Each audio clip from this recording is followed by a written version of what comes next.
It's the weekend and you have financial questions that need answering. That can only mean one thing. It's time for Jill on Money, the show that takes the mystery out of your finances. Here's your host, Jill Schlesinger. Welcome. It is the Jill on Money show. We are broadcasting live from the Capital One Bank studios. Mark, what do you figure? There's basically 10 days left to capture people's attention with their financial lives until the holiday thing sucks. I feel like there's two phases. There's the next 10 days or so, right up until Thanksgiving. But then I think right after Thanksgiving, maybe like December 1st until what time do you think in the month are people just like gone? 15th? They got 2 weeks. So we essentially have 3.5 weeks to help you get where you want to go.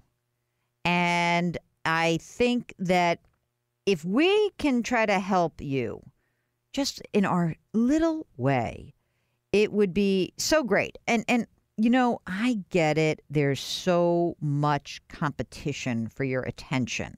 I also understand that, you know, as you get towards the end of the year and you're in the holiday season, it almost feels like weird to be thinking about your money. But you're going to hear this. We're going to talk about this now. You know, year-end planning. Someone asked me, an editor at a big publication said to me, like, "Oh, I hate those stories in year-end planning. It's the same every year." I said, I know, but you know what the problem is with personal finance stuff? People always need a nudge. And every year they need a little nudge. And it's very difficult to be the nudger, but we still have to do it. And maybe we can make it a slightly different. But yes, it is that time of year, and there are going to be moves that you can make. And maybe you've got other financial moves. Why wait for your financial resolutions? Why not get ahead right now? Here's how you can do it. You can send us an email. Ask Jill at jillonmoney.com. Ask Jill at jillonmoney.com. All right? Do it. Okay. Let's go and take a call. And we are delighted to talk to Barbara. Where's Barbara from? I've already forgotten. From Georgia. I was singing Georgia on my mind. So welcome to the program. How are you? Thank you, Jill. I'm great. What's going on for you? How can we help you? Well, I'm hoping you can help me weigh the pros and cons of a fixed immediate annuity. Okay. Tell me about yourself first. All right. I am 61, recently retired, not married, no kids, and I have no debt. Oh, that makes planning a lot easier. It does. And so I've been working with a Fidelity representative, since with this recent retirement, and he has suggested I consider a fixed immediate annuity and taking $265,000, putting it in the annuity and he was stating that the benefit would be that would cover about half of my essential expenses for the rest of my life. Mm-hmm. Well, wait a second. Let me go back for a second. So you're just retired. You're 61. Are you due a pension of any sort?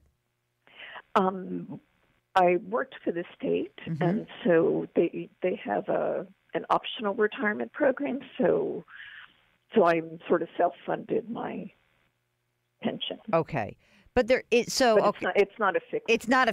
It's not a defined benefit plan. Correct. Right. So how much money have you squirreled away into retirement, but also in any other non-retirement account? What have you put aside? About $900,000. Congratulations! That's fantastic. Thank Great. you. That's great. And does that include non-retirement assets, or is it all in retirement accounts? It's about $727,000 in retirement and about $78,000 in cash and CDs. Okay, great. And if you are looking ahead, and I guess you've already done this because you have already talked about that certain amount of money would cover your needs. What is the need on a monthly basis for you? It's really only about $4,000 a month, and that's combined essential and discretionary. Okay. And essential is really only about $2,500 a month. Great. That's fantastic. Very reasonable. Yeah, totally. What your full retirement age, what is that, 66, 67? 66 and a half for Social Security. Okay. At that full retirement age, what will you be due from the Social Security system? It's estimated to be about $2,500 a month. Okay. So if I waited till 70, it'd probably be closer to $3,000. So okay, I would definitely wait for full retirement age, but okay, could consider waiting longer. All right, makes sense. And when you are looking ahead at the next few years, do you plan on working part-time at all? I mean, I know you've just retired from the state, but any part-time work that you can imagine just to keep your mind busy, keep yourself active, or not? Not at this time, but I'll have to see how bored I get.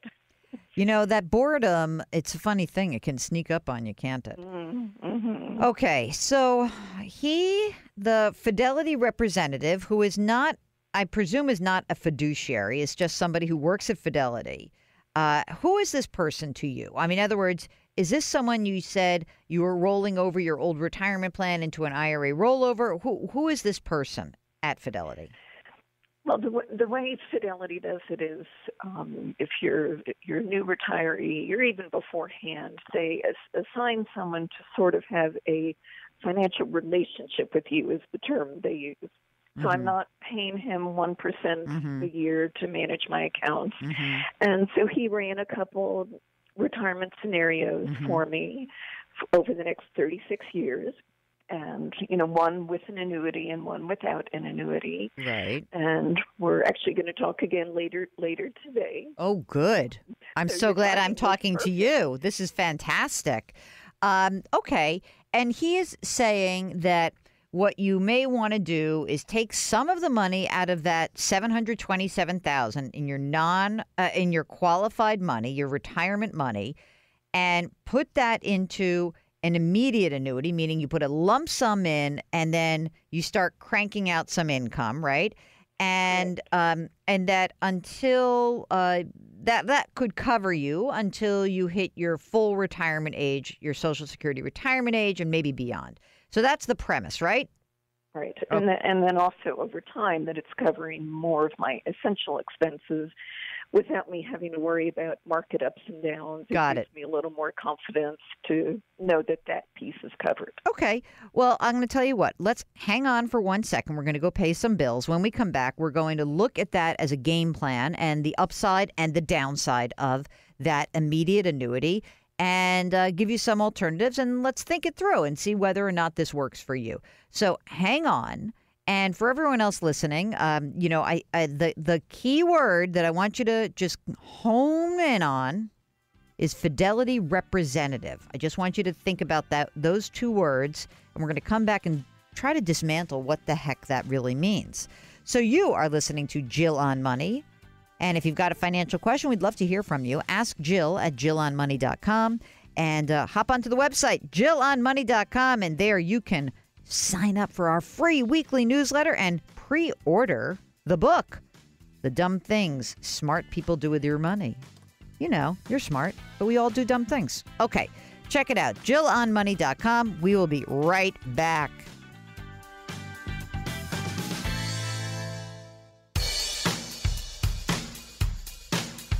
Follow Jill on Twitter and Instagram for more personal finance content. Just use the handle @JillOnMoney.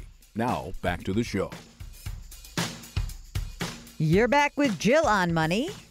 And before we went to the break, we were speaking with Barbara from Georgia, who has just recently retired. She is single. She doesn't have any kids to worry about. And at age 61, she's got this interesting period of time. This is a gap. A lot of people have this, where you have a gap between retirement and qualifying for Social Security. Barbara is wondering about waiting until her full retirement age of 66 and a half to start taking her Social Security. So she had almost $730,000 in her retirement account.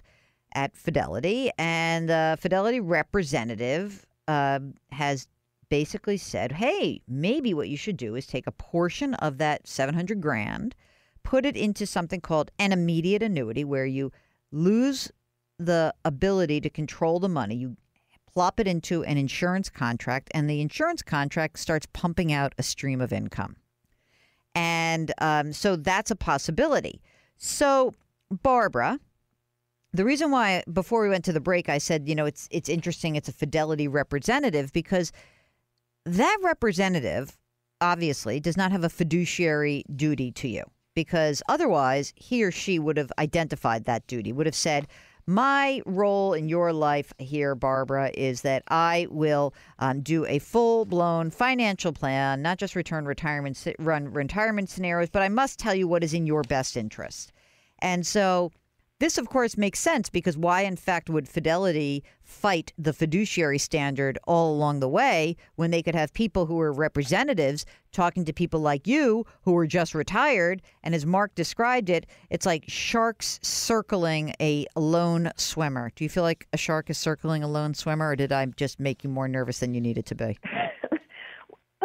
No, I've not felt any pressure or been anybody pushing me, and everything they have done for me has been very helpful in helping me clarify my situation. Okay, great. But we didn't actually have a conversation about if he's a fiduciary or right. not. I mean, so when you talk to him later, one quick question to him is, do you operate under the fiduciary standard of care?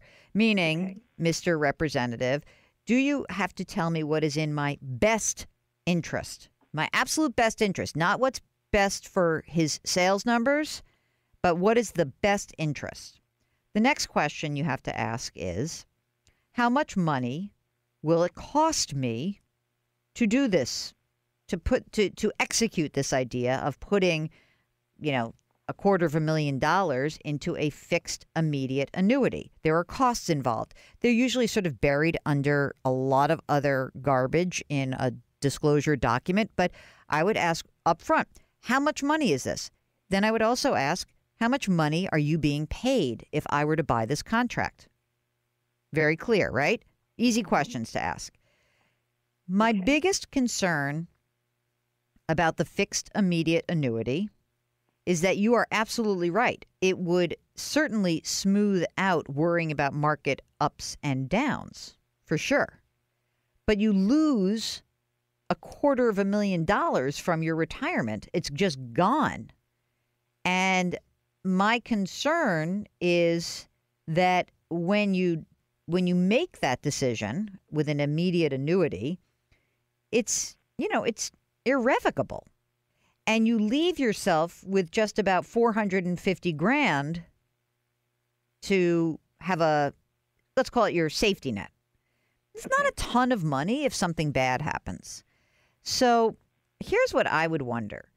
I would wonder, what if I just had and again, I'm not touching that non-qualified account, which you said is $78,000. I don't think you should do anything with that. That really is an emergency reserve fund. Mm-hmm. But if we're talking about this $727,000, the question is, what could I do to try to smooth over the market ups and downs with that? Well, I could have a portfolio that is invested for the long term, but does distribute some money. And you're going, as you said, you need $4,000 a month. And that's a lot of money to come out of that account, $4,000 a month, right? But you do have it. So maybe if you said to yourself, of the 727, I will remove, I'll sort of keep some of that $4,000 a month, let's just call it $50,000 a year, and have that $50,000 in a more conservative portfolio for the next 5 years, right? So the $250 that you would be putting into an immediate annuity, maybe you just have that as a kind of a boring conservative portfolio that would help you cover your needs for the next 5 years until Social Security. And, the money should grow a little bit, but you don't lose control of that money. It's yours. And I think that maybe you might find that it's a cheaper way to proceed, even if you do have a little bit more volatility. You're right, but it may be a much cheaper way to proceed. And also, it may be more conservative in a lot of ways because you have access to the money. I have to tell you that my gut reaction to your retirement is that you should be working part-time.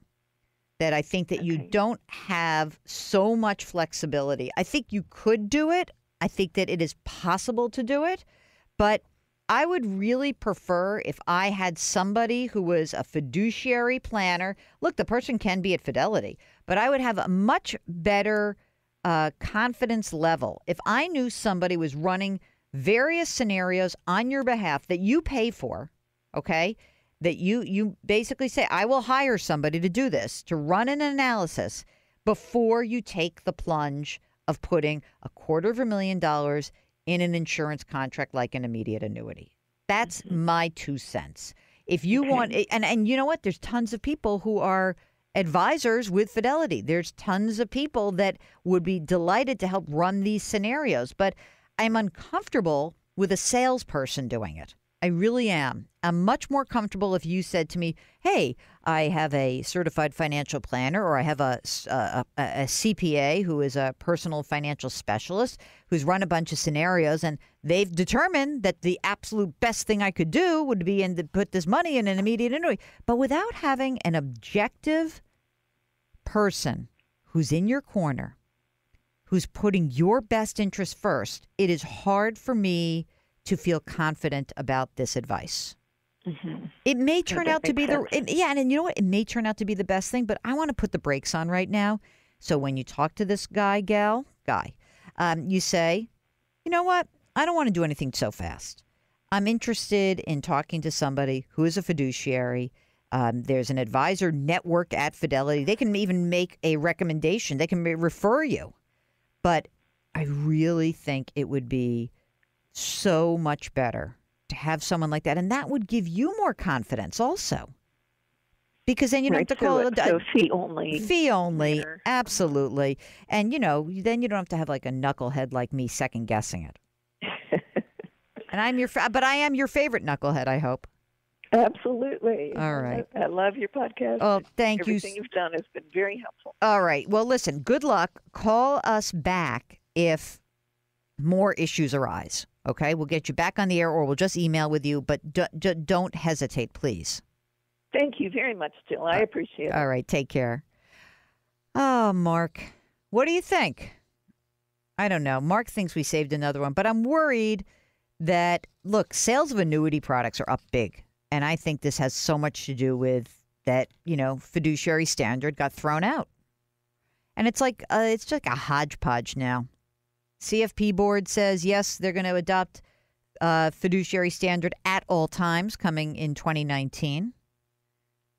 But it's tough. This is a tough time here. That's what I think.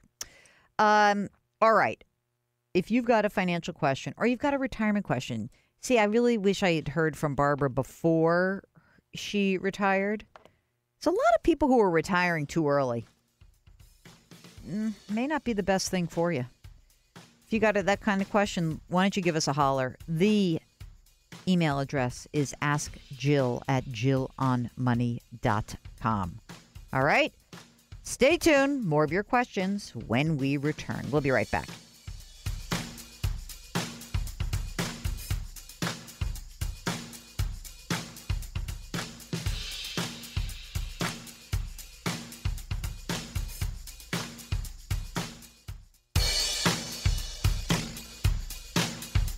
Follow Jill on Twitter and Instagram for more personal finance content. Just use the handle @JillOnMoney. Now, back to the show. You're back with Jill on Money. If you've got a financial question, we're the place for you. How about to our website, JillOnMoney.com? There's a nice, big, bold contact button on the top right. Just push it. Then you don't even have to remember anything. Just contact us. Boom. But if you do like an email address, it is askjill@jillonmoney.com. So that is what Diane did. Diane says that she has money in a Pacific Life Select Fund through her bank, and she says they want to renew it. I am supposed to draw a set amount off of it every month for the rest of my life. I have an appointment to talk to my advisor from the bank. I have no idea which questions to ask. I don't understand any of this. I want to be able to access the money if something comes up, and I need more money than my monthly allowance without being penalized. I'm not sure I trust the advisor from the bank. Any advice you can give would be greatly appreciated. Well, so you have a very good, let's say, sniff test here. Someone might call it a certain type of baloney meter. How about that? That would be the one, but I don't want to say that on the radio. Mark just offered another term. So the first question to ask is this money from a retirement account, or is this money that just came from your savings at the bank? If it came from the savings at the bank, you don't have to renew anything. What I would like you to ask is, number one, you should state up front, I do not want to renew anything. You should say, I would like to understand what are the fees to get out of this product right now. I think it is an annuity contract, so I would like to know, what are the fees to get out? Oh, I'm just seeing the subject. It says reinvesting my 401k. So this is money from her 401k. Maybe. I'm not sure. But let's presume it is. Let's say that it was a 401k, you rolled it over to your bank, and it's an IRA account. And then they invested it into a Pacific Life variable annuity. Here's the good news. Any money that you have actually accumulated in this annuity contract is not taxable because it's inside of a retirement account. So where I want you to end up is that the money that is in this contract flows back out into an IRA account, and you do not let anyone at that bank touch it. And then what you do is you take this statement, you call up a fee-only financial advisor. Go to NAPFA, NAPFA.org, a fee-only advisor to help you out.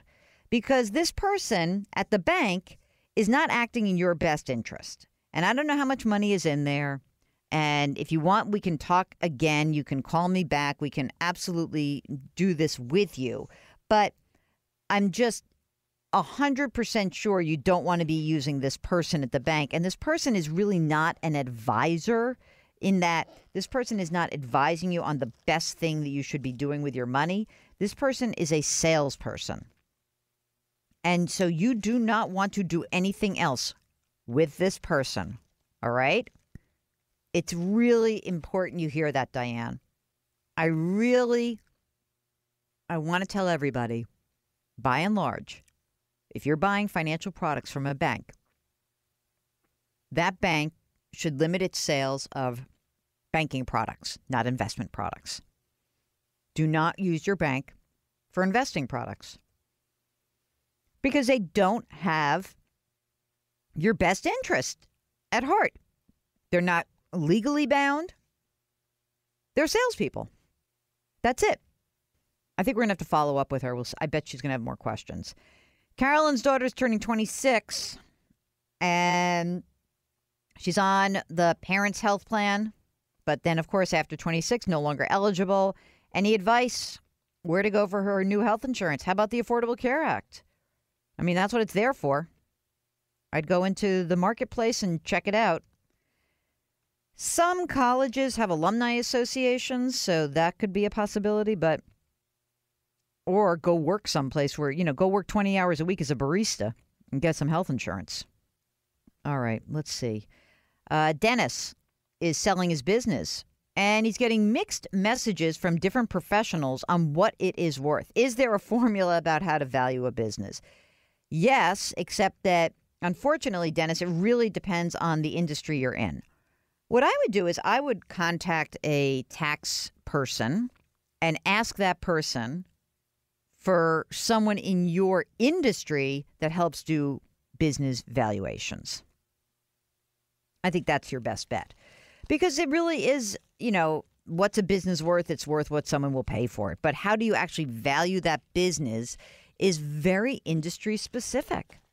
And it can be hard to figure that out all on your own. It really can. So, and I'm interested in which valuation is this, in other words, sometimes it's like a house. You get a realtor and the realtor says, your house is worth $500,000. And then the next one comes and says it's $600,000. And you don't really know how to determine. Sometimes the person who tells you the higher number is somebody who just wants the listing, but knows it's really not worth that. Now, of course, with housing valuations, it's gotten a lot easier because we have a lot more information that's at your fingertips. For a business valuation, especially if it's in a narrow field, it's harder. So you need someone from your industry, maybe a tax person, maybe another colleague in the business. See if someone else who is sold who can help you out and help you figure out how to make that decision. That could be a possibility. I think that might be worth it. And good luck. Selling a business is not easy. It really isn't. So take your time, get good advice, and don't be greedy. Okay? All right. When we return to Jill on Money, we are going to take more of your questions. Hop onto our website during the break, JillOnMoney.com. You can listen to past shows. You can read the stuff we write. You can watch TV segments and videos and sign up for our free weekly newsletter. We'll be right back.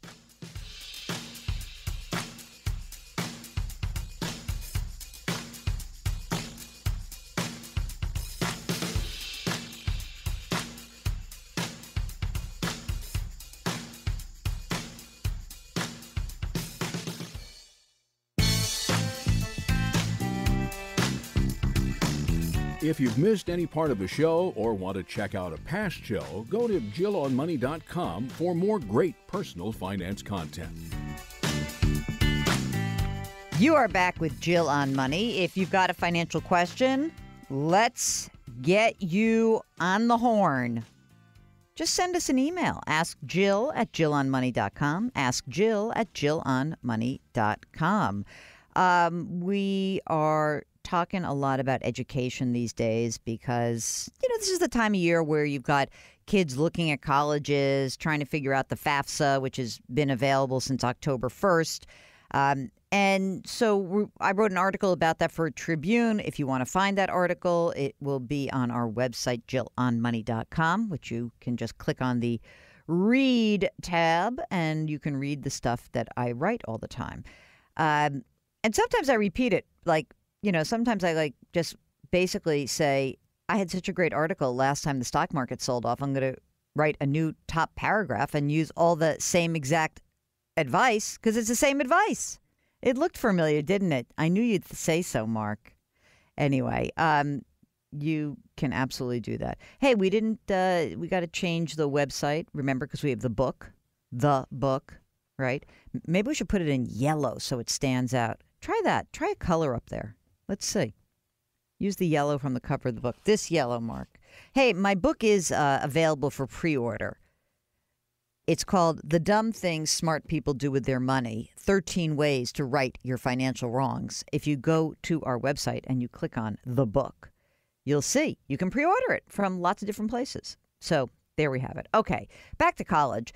Tristan writes, your article discussing student loans was great. It made me think a lot, so thank you. My question is regarding financial aid for students who are underprivileged but have made solid grades in high school, on the National Honor Society, in the top quarter of the senior class. Are there financial institutions, scholarships, and other aid programs that these kinds of kids can take advantage of so that if they are admitted to prestigious universities like the University of Texas, Rice, Baylor, or TCU, that they could afford to go? Absolutely. Yeah, there's tons of stuff. I mean, first start with doing some research. And one of the places I think you might be interested in checking out is if you go to BethKobliner.com. She was been on the show. She's got a new part of her website which is called We Need to Talk College. And it's great. So just go to BethKobliner.com. You can do that. You should also absolutely check out Next Gen Vest. Next Gen Vest is a great website, helps connect kids with college money. So those are two, Tristan. Good luck.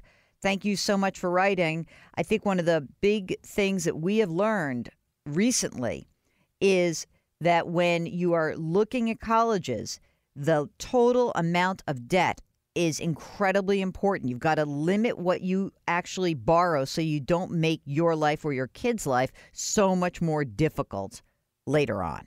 Okay? Let's see. Nita writes that my granddaughter has $500 in Christmas and birthday money that we'd like to start a savings plan with. We talked to an advisor who's a friend. He said to set her up with a custodial account on E-Trade. How much money would we have to do something with mutual funds? Would that be advisable? It would not be for college, maybe a vehicle or something else. Thanks so much for your advice.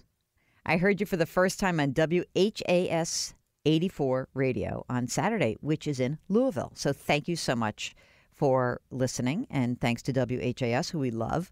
So, Nita, you can have a brokerage account with probably as little as starting with $500 in many places. What I would do is, if you don't want to do E-Trade, you can look at other places like Vanguard or Fidelity. And if you think you're going to continue to add to this, that makes it even better. So the big places to just check out: E-Trade, TD Ameritrade, Fidelity, Vanguard, T. Rowe Price. Am I missing anything? Schwab. And so that's what I would do. I would check it out. And remember, if you are going to open up a custodial account, that money is available to the kids when they turn 18. So even if they do something dopey, you know, I hate to say that, but sometimes we are. Okay. Questions about retirement earnings in Social Security, in the Social Security limits. Here's what happens, gang. If you are younger than your full retirement age, you can earn up to $17,040 in 2018 without being penalized. Okay? The earnings limit is $45,360 if you hit your full retirement age in 2018. So there's only, for a lot of people, I think maybe there are some misconceptions about this. You can just go to ssa.gov, and they have tons of stuff there. So really, I mean, there's actually a publication that's called How Work Affects Your Benefits, and you can read it right there. It's very easy to do. So if you reach full retirement age during 2018, Social Security Administration deducts $1 from your benefits for every $3 you earn above $45,360 until you reach your full retirement age. That's why one of the many reasons we think full retirement age is when most people should try to collect. Okay, we are going to answer more of your questions, but only if you send them to us. Go to JillOnMoney.com. You can click the Contact Us button, and we will be delighted to help you out. Okay, when we return, more of your questions. We'll be right back.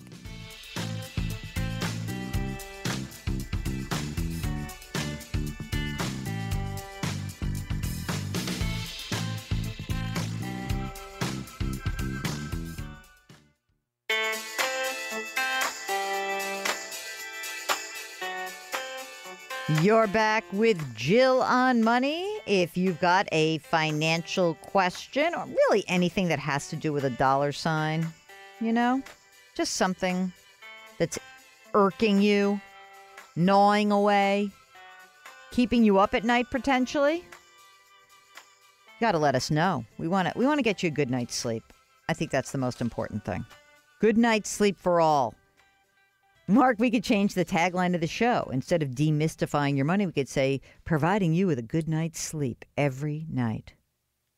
It involves taking some Valium first, but then also sending us an email, askjill@jillonmoney.com. That's what Tom did. He writes, I know a revocable trust can be changed, and an irrevocable trust can't be changed. A friend says his attorney says there are ways to change an irrevocable trust. Yes or no?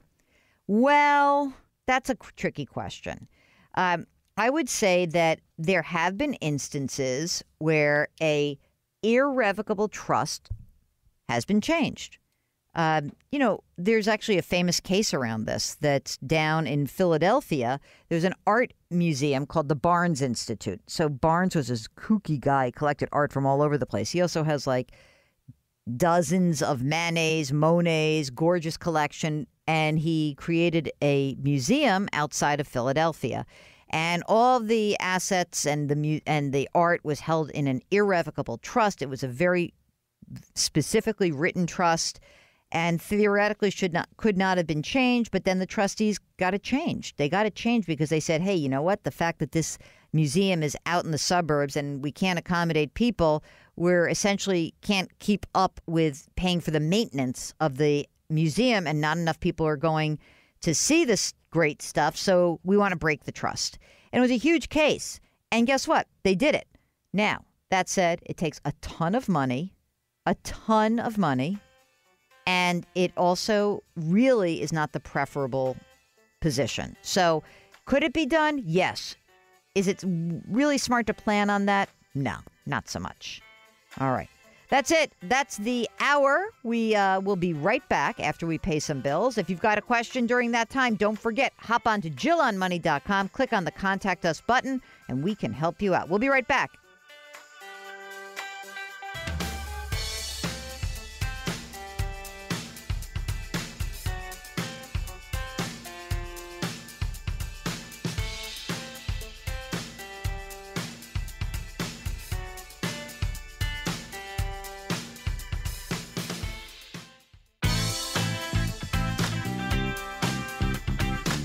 It's the weekend, and that can only mean one thing. You're listening to Jill on Money, the show that takes the mystery out of your finances.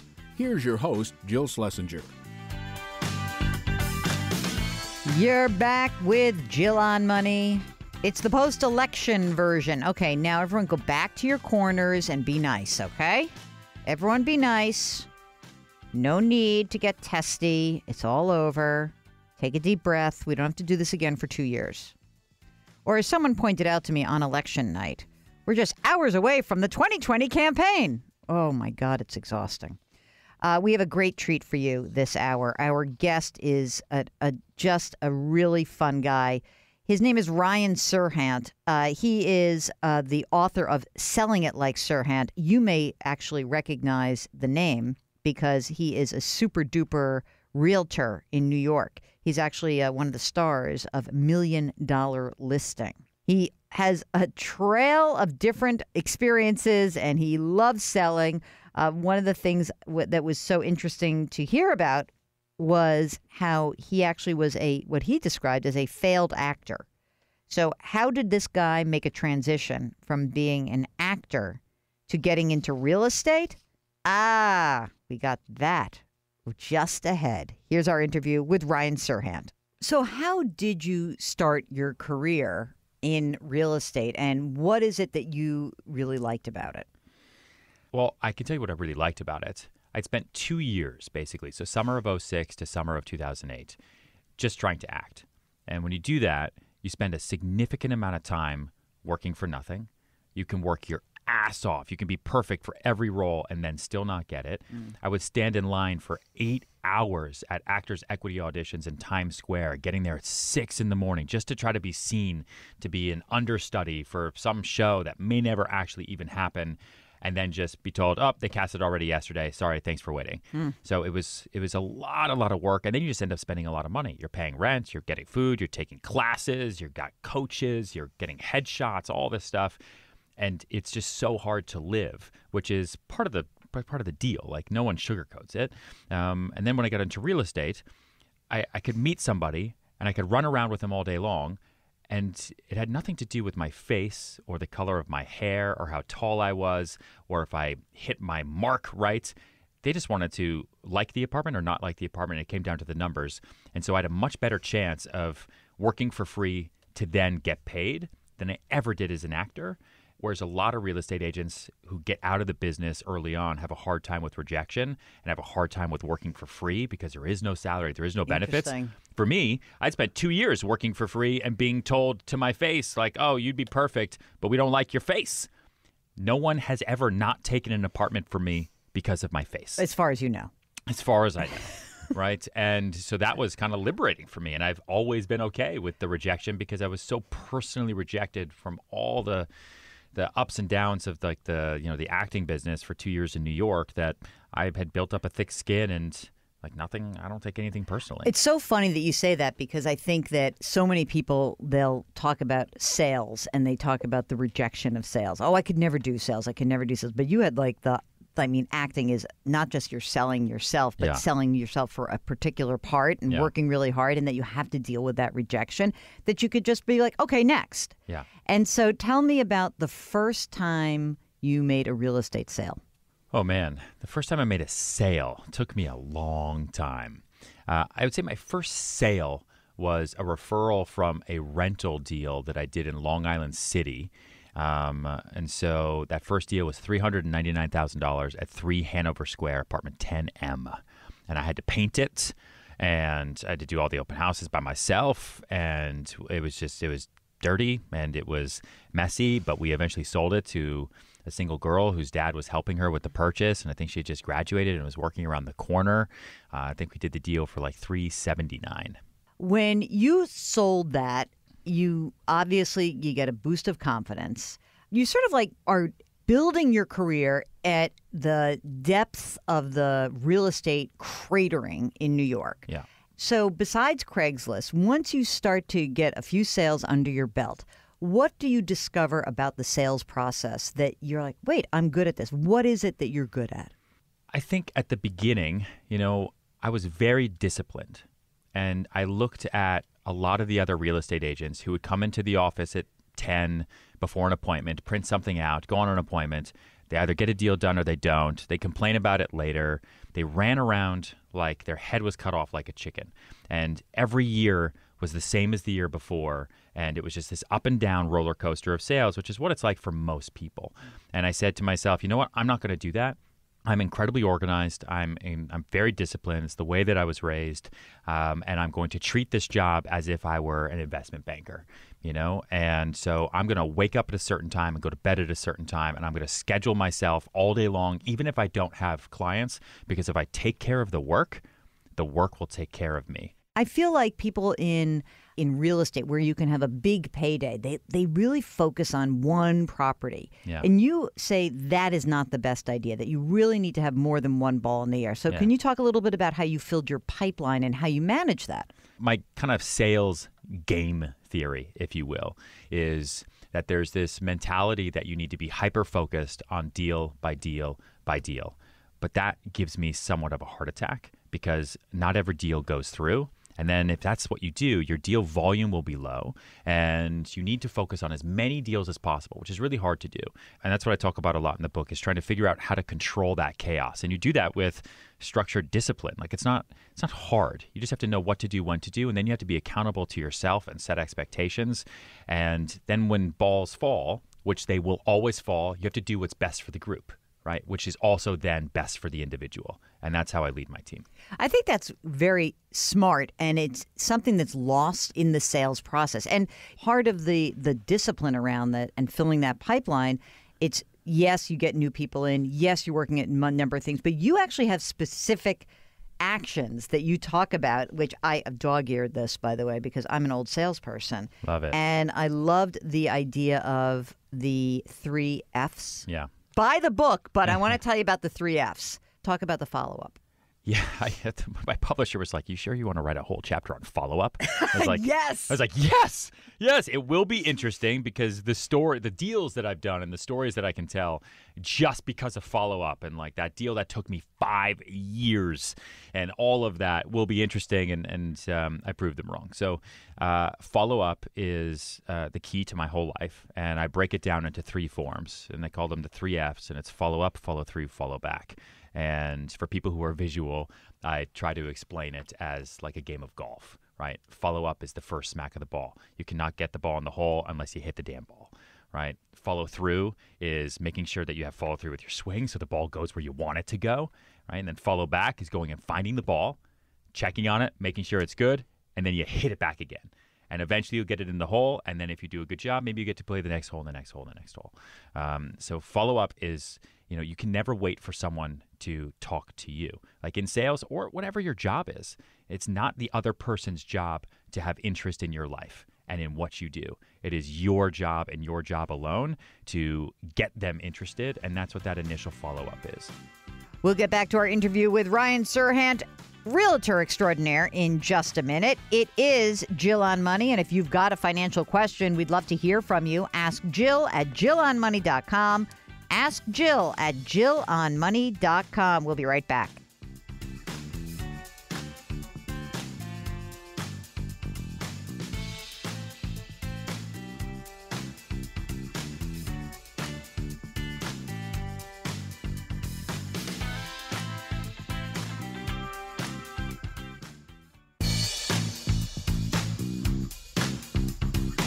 Welcome back to Jill on Money, where Jill Schlesinger takes the mystery out of your finances. You're back with Jill on Money. We are broadcasting live from the Capital One Bank Studios here in New York. Hey, have you gone on the website lately? We got a lot of fun things going. How about you sign up for our free weekly newsletter? When is the format changing, Mark? Is it already changed? All right, so the format has changed. It's a gorgeous, brand new design. And guess what that means? It means that we are still going to give you fabulous content. It's just going to look prettier. And you can always hop onto that website, read articles that I'm writing, or pre-order my book, The Dumb Things Smart People Do With Their Money. Just go to JillOnMoney.com, click on the book, and you'll see it. Right now, let's get back to our interview with Ryan Serhant. He's going to talk about the mistakes that buyers and sellers of real estate continue to make. Yep, you're probably making some of these mistakes right now. Here's more of our interview with Ryan Serhant. What do you think are the 3 biggest mistakes that buyers make in real estate? Biggest mistake is they don't buy real estate. I think. Although I love renting sometimes. I think renting can really work for a lot of people. And, sure. And certainly, like, especially in a place like New York where there's inventory. Yes. And if you want maybe portability of your life and your job. And yeah. Okay. So let's get to. Well, the caveat to my answer there, part 1, is not buying. That's the biggest mistake buyers make. That's not the biggest mistake that people who want to live in a city make, right? Renting might be the best for you. A lot of times renting would be cheaper than buying, and you should save your money. If you don't have enough money for a down payment, if you don't have enough money to save, if you're going to be nervous, then don't do it. Right. You don't have to. The American dream isn't owning a home anymore. The American dream is being happy, and being free. But if you're actually going to buy, the biggest mistake you can make is just not doing it. And I see that time and time again where people, they're on the fence, they jump off. They're on the fence, they jump off. They're nervous. 9.9 times out of 10, they always end up spending more money on a place that they like less than the one they should have bought in the first place because they overthink and that analysis paralysis kicks in. Yeah, that's interesting. Okay, what's another mistake a buyer makes? Another mistake a buyer makes is that they either forget or just don't think about how the home is only one part of the transaction. You don't just live in the home, you live in the neighborhood. You live on the block, right? Have you seen what the trash route is with the garbage trucks? Have you seen where the bus stop is? Have you seen where all the kids go every day? Have you really kind of taken a look at like what that neighborhood is, detailed, and not just saying, okay, well, I want to be in Soho. All right, great. Well, Soho, every block is different. Literally every intersection of Soho is different than the one before it, and it makes a big difference in where you live because traffic is different in different locations. Stores have different lines, everything. Some streets are quieter, some streets are busier. Same thing in Lancaster, Pennsylvania. So you have to really pay attention to the neighborhood, almost more so than the home. And I think the third mistake that people make is they put too much emphasis on the way the home feels today. Like they make too much emphasis. They walk into a home and they say, "Oh, this isn't for me because I don't like the color of the kitchen," or they're like, "Well, but the rooms are too small." That neighborhood is so important, and the bones are so important. Everything else can always be value add. You can always change things. You can always update later on, like little things like that. You can't change where the house is. I mean, I guess you can pick up a house and move it. For the most part, you're not going to do that. Right. So you can't change where it is. And you just want to get the best deal you possibly can. Oh, I like those 3 tips. So what about for sellers? The biggest mistake is pricing too high. Yeah. And what I mean by that is, pricing too high for the market, but it's also pricing too high because you think the asking price actually means something. There's a big difference now compared to the way real estate used to be sold. I think it used to be, and this is before my time, you put an ad in the paper, right? The brokers would have it in their MLS or in their office, and you'd price maybe with a little negotiating room or at what it was worth because that's how people had to search for property. Now, everyone buys and searches for property on their phone or on a computer, but most people are mobile these days, and there's price categories. So if your home is worth $500,000, let's say, and you price it at $550,000, that is now a buyer, okay? That's in a category where the buyer is forced with no choice to look up to $600,000 and go to a shoe store with a budget of $50, right? If on that shelf you are forced to look up to $100, all of a sudden your $50 shoes look kind of terrible. Yeah. And that $90 pair of shoes seems expensive, but man, is it nice, and it's right there. And you might not buy it because it's expensive, but you're going to buy the one that's $75 because what's another $25 to get a nice pair of shoes? Same thing happens in real estate, right? So you price that thing at $499, which to a lot of sellers they won't do because they're like, well, that's way too cheap. No, it's too cheap. I can't. The listing price is everything, and they shoot themselves in the foot, right? You price to bid. You do not price to sell. I had a neighbor who is lamenting because I can't believe my house isn't selling. What do you think the problem is? I said, well, if it's not selling, you know what the problem is. Always. Listen, there's the 3 Ps. Another sidetrack to your main question here, but you have price, presentation, and patience. So price always comes first, right? It's oftentimes always price. But maybe the price is right, but the presentation of your home is just terrible. Like, do you really like the color red? Do you have red walls and brown couches? Do your kids make a mess everywhere? That first impression of that home is really, really important. So maybe the price is right, but the presentation of your home is just gross. Like, clean it up. Paint white, put some nice, cheap art in around. Like, let someone walk in and see it as a blank canvas for themselves to live there, not walk through your home, if that makes sense. And then patience, listen, there's a lot of markets out there that are not just New York City where sometimes it just takes time to find that right person. Okay. So pricing incorrectly.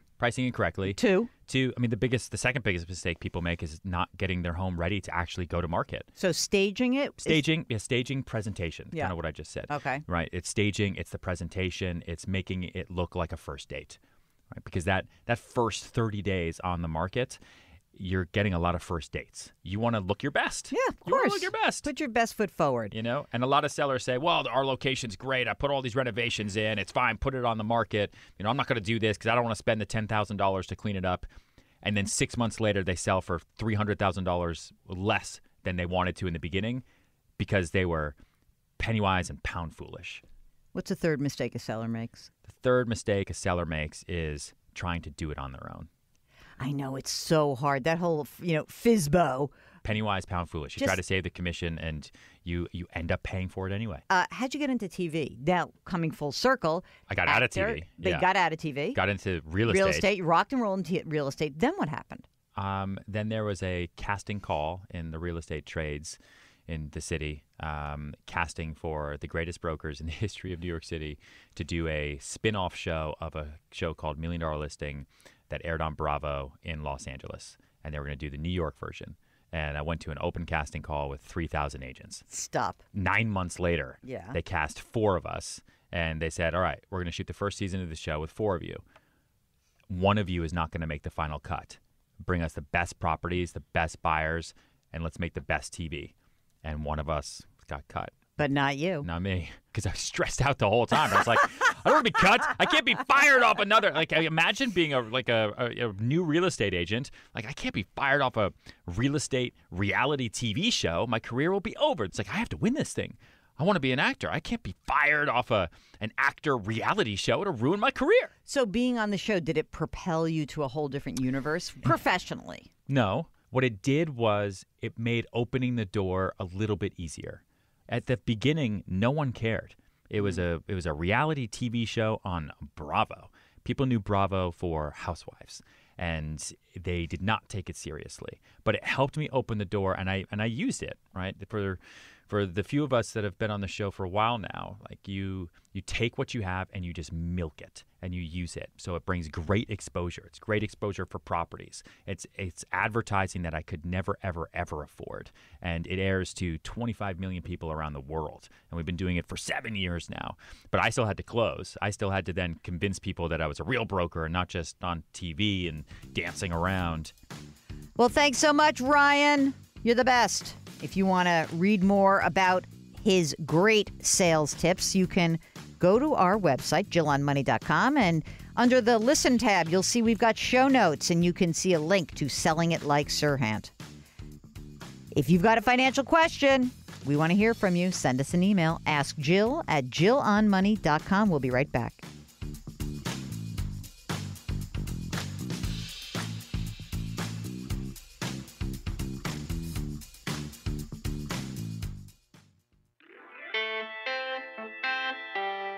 Twitter, Instagram, Facebook, YouTube, she's all over the place. Go to JillOnMoney.com to find it all. Now back to the show with Jill Schlesinger. You're back with Jill on Money. We are live from the Capital One Bank studios. I'm going to throw that in extra. I just like it. Hope they're still the sponsor. Hey, have you gone to the website recently? Because if you go right now, there's a new tab on it. You know, you've been very good about watching, reading, listening, signing up for our free weekly newsletter. But check out the book tab, and you can see that you'll be able to pre-order the book, The Dumb Things Smart People Do with Their Money. 13 ways to right your financial wrongs. Go to JillOnMoney.com. While you're there, you may just want to send us a note. There's a little tab on the far right. It says Contact Us. You click that button, and it says Contact Jill. You complete a form, submit it, done. So easy. That's what... This is a question from a person with a very distinct name, so I'm not going to say the name. I recently read one of your articles, and it prompted a question. I'm 58. I plan to retire at 59 and a half. I will start Social Security at 62. If I stop working at 59 and a half, how will that affect my Social Security benefits at 62? Will my benefits be reduced or penalized? No, definitely not. But, you know, the longer you work, the better it's going to be, of course. But your Social Security is calculated based on having at least 10 years or 40 quarters, and there's a formula that the Social Security Administration uses, but you're not penalized. The one place you are going to be penalized is by claiming early at age 62. If you claim early at 62, then your benefits and any spouse, if you have a non-working spouse who's going to plan on claiming half of your benefits, that benefit amount will be reduced for your life permanently by 25%.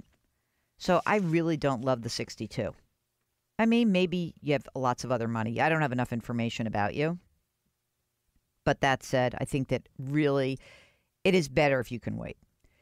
Here is a question from Dale, who listens to us on WBEN in Buffalo. Dale has a traditional 401k with about $40,000 from a former employer who was bought out 18 months ago. I left the money in that account because it was going well. My new employer offers a Roth 401k to which I contribute. they allow a rollover. What are my options for that old 401k? Should I roll it over, leave it alone, or cash it out? If I cash it out, I would open a Roth IRA and fully fund it. If I cash it out, how much would I lose in taxes and fees? I don't know how old you are, Dale, but the most efficient thing for you to do is to probably leave it where it is if that's allowed. But that presumes you have a low-cost plan that offers you nice index funds. Let's presume that you have that. If everyone listening, if you have a good plan, there's no reason that you need to get the money out. I know there's going to be some salesperson who's like, oh, roll it over and I can do better. But again, let's say you're paying 0.2% for a bunch of index funds. Leave it where it is. Okay, now let's presume that you say, oh, no, Jill, I don't have one of those. I have a really expensive, crappy plan. In that case, you want to think about rolling it over. And if you roll it over, you can roll it into an IRA rollover account. And if it's direct rollover from the old 401k into an IRA rollover, in other words, you don't get a check, but it just goes from one account to the other, no tax, no problem, then you can just invest as you wish. You can use an online platform. You can use a low-cost mutual fund company. Again, costs mean something because the cost of these plans is money that just essentially gets sucked out of your account. Conversely, if you're saving 1% on an annualized basis, it is as if that 1% just drops down to your bottom line. So I like the idea of a direct rollover. That's great. So you could either roll it into a new 401k or an IRA rollover. All right. Now, the Roth 401k is a little bit different. If you were to go into a Roth, I think you would have to have an intermediate step. I think you might have to go from old 401k, traditional 401k, into an IRA rollover, right? And then you'd have to convert it to a Roth IRA. And I don't even know if you could even roll it from there into the Roth 401k. You'd have to talk to the new plan provider. I think if you want to actually convert it into a Roth IRA, what you have to know is that you got to pay the tax that's due. And that $40,000 gets added to your taxable income. So, if you have the money, you've got a whole bunch of cash sitting around, right? And you had said, oh, I've got plenty of money to pay the tax that's due.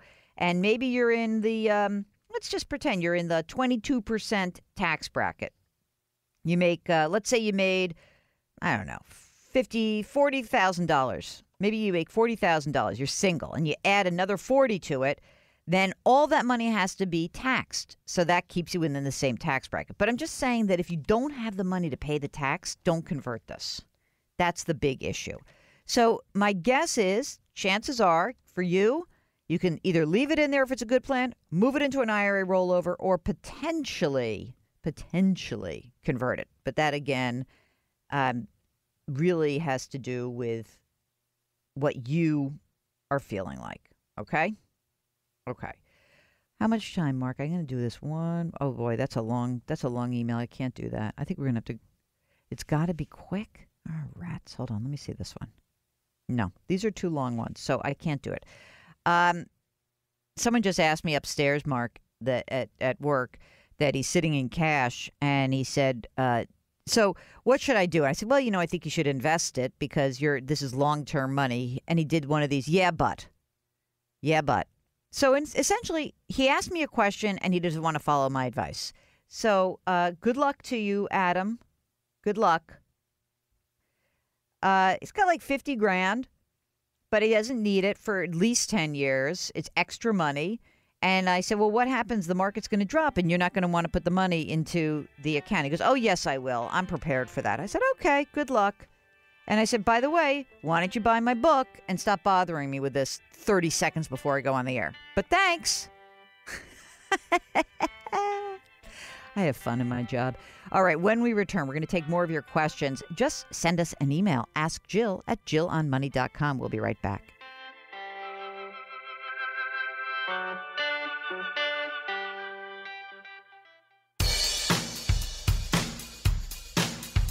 Follow Jill on Twitter and Instagram for more personal finance content. Just use the handle @JillOnMoney.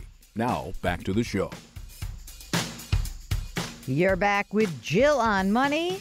If you've got a financial question. Now, financial question really covers a lot.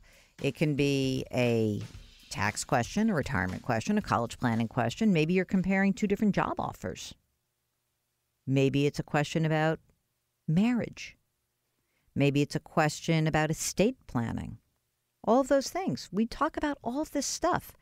And if I don't know the answer, be very clear that I will be happy, more than happy, as a matter of fact, to tell you I don't know and maybe find out for you. So give us a holler. Today is a very strange day, Mark. I'm just getting a number of cancellations. We had someone who didn't show up for an interview today. Now I find out the person who was supposed to do my hair, because I was supposed to go away and do a business thing, not available. I'm just going to figure it out. People screwing with me big time. I'm going to be flexible, though. Okay, here's Brett, who writes, I don't know if this idea is crazy or smart. My wife and I bought a house. He wrote that. I didn't say that. That was not my ad lib. My wife and I bought a house at the very bottom of the market in 2011. We paid $170,000. It's now worth $320,000. We've spent the last 7 years paying it off. We have about $15,000 left, and we're going to have that paid off in a few months. We want to turn it into a rental in the next few years. I heard sometime in the past that people put rentals into a corporation, and then they sell the house to the corporation. In essence, we would capture the gains of what I think is the top of the market. We could then write a loan for the corporation or even have it sign a promissory note back to us. Then when we rent it out, the income would be tax-free. What do you think? I think this is a cockamamie scheme. I don't know anything about this. What I can tell you is it sounds to me like it's very easy. All you need to do is first I would talk to a tax professional who has real estate expertise. But I really would think about this. Are you sure you want to make it a rental? Where else are you going to live? And if you put the rental into the corporation, you got to form a corporation. And then if you own that corporation and you sell it to yourself, I have a sneaking suspicion that the IRS is not going to be psyched about that. Just thinking. Anyway, I think it's probably not possible. And when you have to jump through all these hoops to do things like this, it always makes me feel uncomfortable. Here's another real estate question. It's about 1031. Oh, no, it's not. I thought it was 1035. 1031 exchange. Hi, Jill. My husband and I are retired now. We receive Social Security. He receives $629 after Medicare. I receive $866. They've got savings of $130,000. Main asset is a mixed-use building that we're selling for $910,000. Contract in hand, waiting for the closing sale from the buyer. The property has a mortgage, which will come off the proceeds. We're paying the realtor, blah, blah, blah. Anyway, bottom line, leaves us with $720,000. We bought it for $145,000. We've owned it for 27 years. It leaves us with capital gains of $765,000. We would take a hit of $210,000, including everything.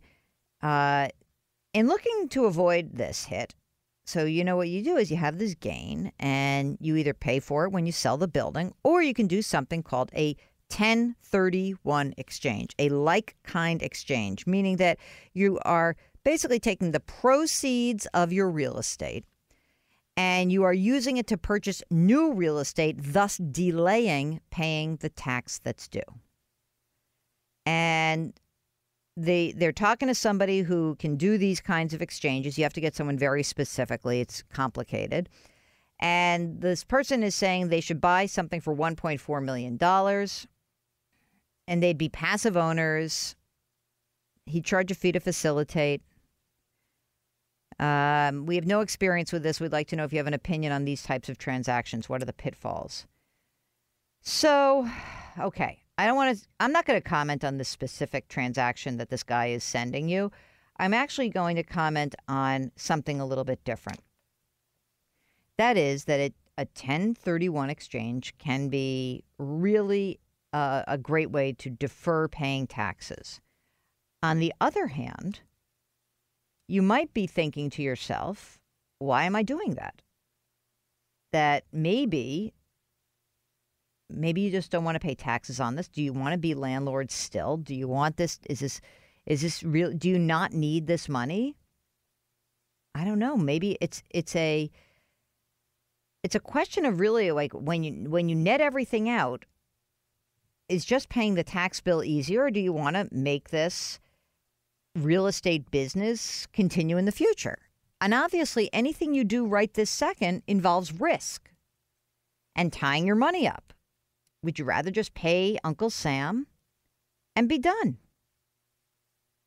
That's a question to ask, because sometimes the simplest answer is the best answer. That's 1031 exchange. It's a very cool, but you better know what you're getting into. And I don't know if I'd want to.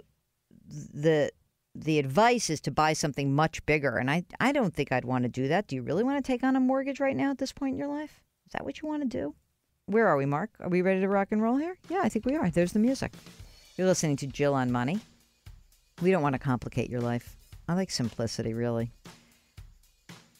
The way to reach us is to send us an email. Ask Jill at jillonmoney.com. Go to the website, jillonmoney.com. You can listen to past shows. You can watch. You can read. You can do all that.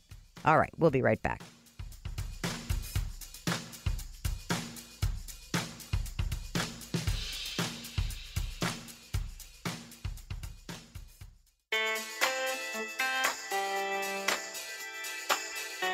You're back with Jill on Money. And before we finish out the show, we want to do a couple of email questions. Well, at least one. Remember, if you do have a question, we're not on the air. It doesn't matter. Just go into our website, jillonmoney.com, and there's a contact us button, top right, jillonmoney.com. That's all you have to remember. And boom, you'll be able to contact us. You can also sign up for our free weekly newsletter. Free, and it's weekly. Okay, so here is a great question from Tom, who writes, "Hi, Jill. Enjoy listening to you banter with Dave Lee on the Big Neighbor WCCO in the Twin Cities. Parenthetically, do you think anyone outside of the Minneapolis-St. Paul market knows which cities are included in the Twin Cities? Or even care for that matter?" I think they do, Mark. Do you think so? I think they know. I think a certain older population, maybe ones who have watched Mary Tyler Moore, certainly know remember the Mary Tyler Moore show? Twin Cities. Okay. And otherwise, I don't know. I think that because you've had good athletic franchises for a long time, we know what Twin Cities are. Anyway, to your question, if we gift our grandchildren $3,000 each year, can their parents have access to those funds to use for the good of the family with our blessing? Thanks. Well, theoretically, it depends how you're gifting it to the kids. Are you putting it into a into a custodial account? Then, if it's used for the kids' benefit, yes. If it's used to pay the electric bill, no. So one way around that is, I don't know if you're also gifting to the parents themselves, but maybe you'd want to cut back on what you give the kids. Maybe you give the kids $2,000 each year and give their parents $2,000. That will give them free access to it. If the money is going into a 529 account, you know that it can only be used for education funds. So it really depends. I think that if you want maximum flexibility, you'd probably want to also gift to the parents themselves. Okay? How about that? Hey, it's been a great show. Thank you so much for listening. And remember, you can always find us online, jillonmoney.com. While you're there, go check out the book. You can pre-order it. The Dumb Things Smart People Do With Their Money. Available in your favorite booksellers in February. Pre-order now. All right. We'll see you next week. Thanks so much for listening.